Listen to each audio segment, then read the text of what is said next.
So in this video, I'm going to be talking about how to multiply two binomials. So when you're multiplying two binomials, we have this awesome algorithm called FOIL.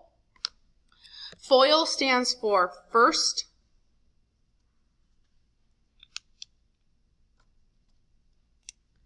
outside,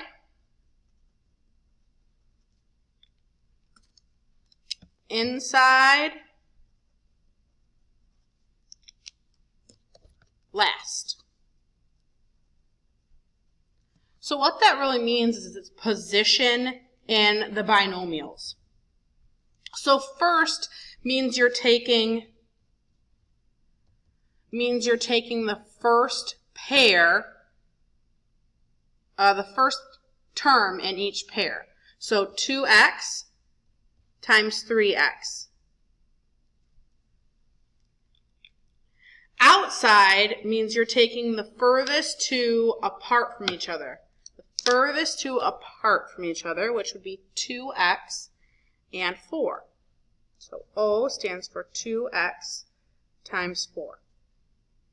Inside means the closest two to each other. So the closest two would be -1 times 3x. And last stands for the last two in each binomial, which is -1 and +4. So now if I follow FOIL like that, all I have to do is multiply these. So 2x times 3x would be 6x squared. 2x times 4 would be 8x.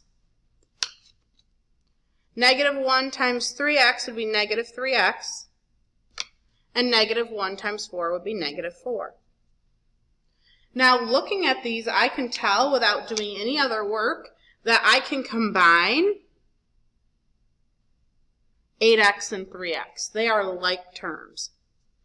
So I have 6x squared, and then 8x minus 3x is 5x, and then -4.